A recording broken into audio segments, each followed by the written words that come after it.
Humans in the cardboard. Welcome back to Just Nuts, guys. We've got new cardboard getting revealed this morning. This should be the first wave for the tactical tri deck support. So we're not talking about the tactical tri pack. I know it's a little confusing with the name. So we're not talking about Dark Magician. We're not talking about Mikanko, and we're not talking about heroes necessarily yet. Maybe those archetypes will get separate support aside from this.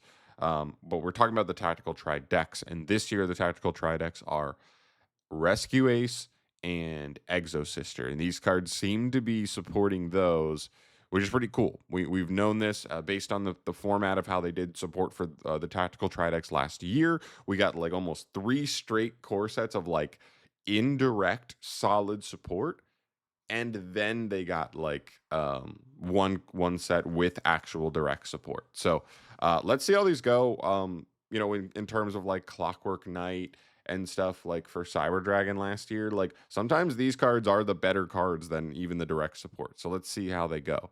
So obviously this Link 2 is clearly designed for Rescue Ace. These could also have applications in other decks too. We'll see. This is Laevateinn, the Burning Blade. His art is awesome. He looks so cool. He is a Link 2 Fire Warrior. What's going on here? Why can't I see my whole card?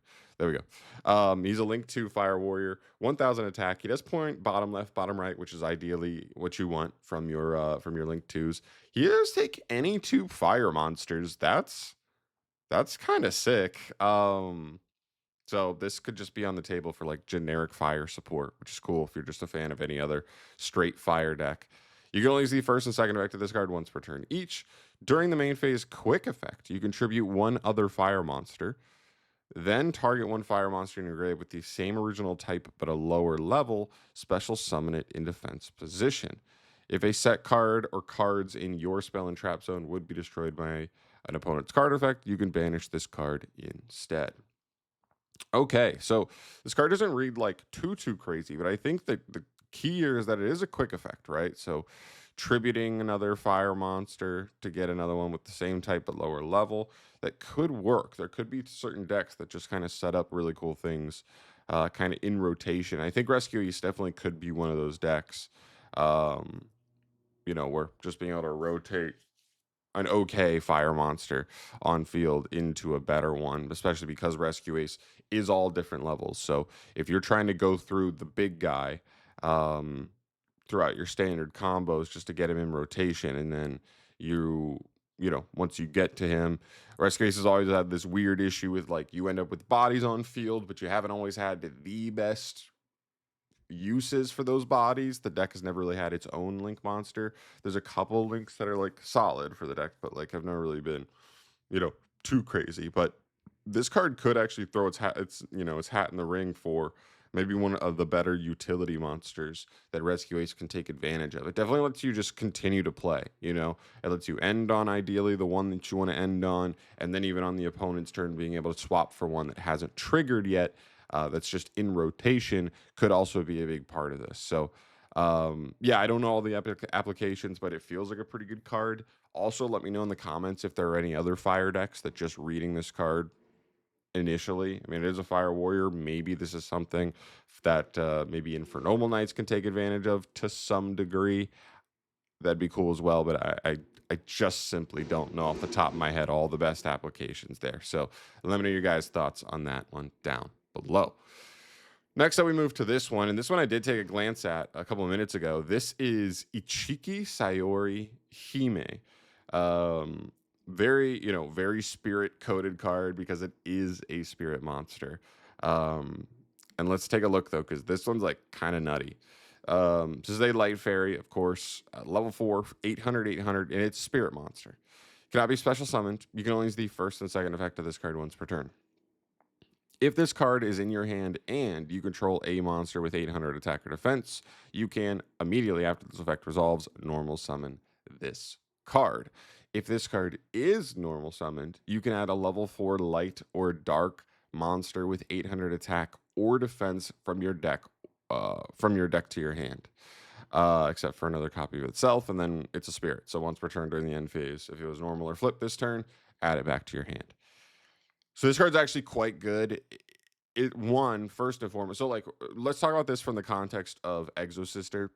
In the context of Exosister, this is one card combo. It's basically like more copies of like Aratama, right? The other spirit monster, where like it's kind of an additional normal summon. It gets you to a rank 4. But this one's even a little more direct because this searches any level 4 light or dark with 800 attack or defense. So that means while it can also search like Aratama, it can also just search all of the Exosisters. If you don't know, I'm pretty sure all the main deck Exosisters are level 4 light spellcasters with I think 800 attack or defense. I don't know which one, but I think they all fit this mold. They are all searchable off this, and that's really really spicy.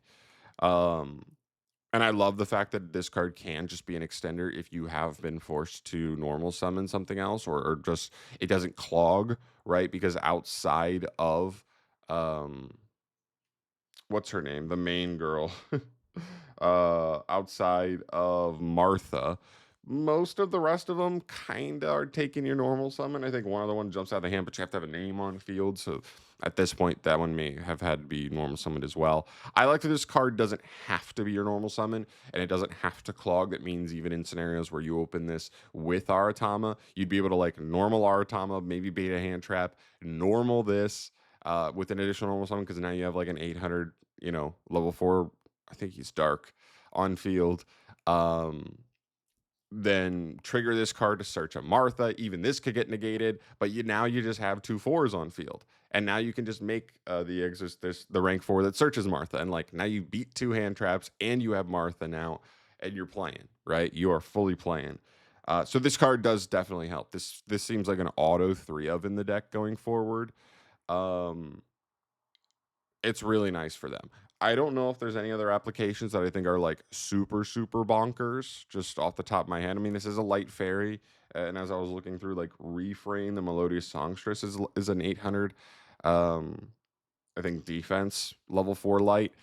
That's kind of cool. This is also a light fairy, so there's a little extra synergy there. But, you know, I don't know if it's good enough. And I don't even know if necessarily like Melodious is sitting here going, where's our starters? We need more starters.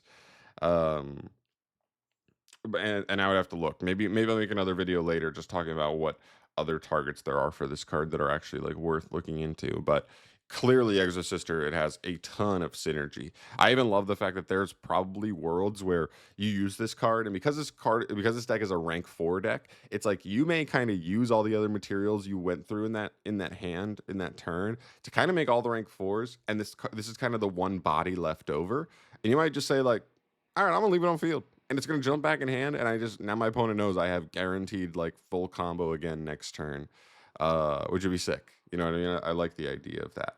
So yeah, this card's really really nice for them.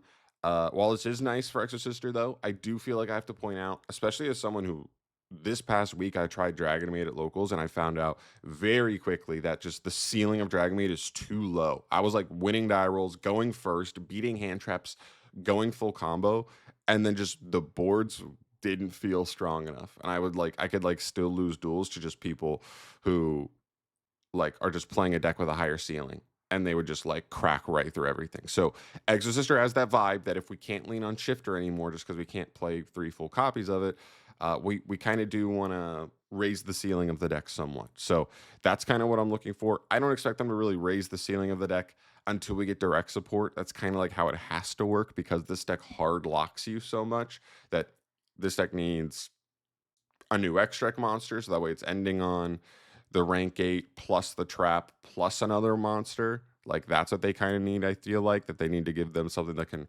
raise their end board potential. But still, this is a really great first card, assuming that we're getting another card or two in the next core set, and then I think it might be even one more, and then finally direct support, where it's hopefully 2-ish cards, and they're absolute bangers. But still, really good to see. I think this card does more for Exosister, it feels like to me, than this guy does for Rescue Ace, even though I think they're both solid and both could have applications in other decks as well. We'll just have to do some more research and touch on that later. But there you go. I'm out here for today, guys. Thank you so much for watching. As always, let me know your thoughts down below if there's anything I missed here. I don't play Rescue Ace. I don't play Exosister. So if there's any specific interactions there, or if there's any other decks that could utilize these, go ahead and throw those down in the comment section below. And I'll see you guys in the next video when more news drops, because we should kind of be kicking off here. I mean, we're talking like 20 days left for this set and like 56 cards yet to be revealed. Like, that's a ton. We're going to get a ton in the next couple of weeks here. Very exciting.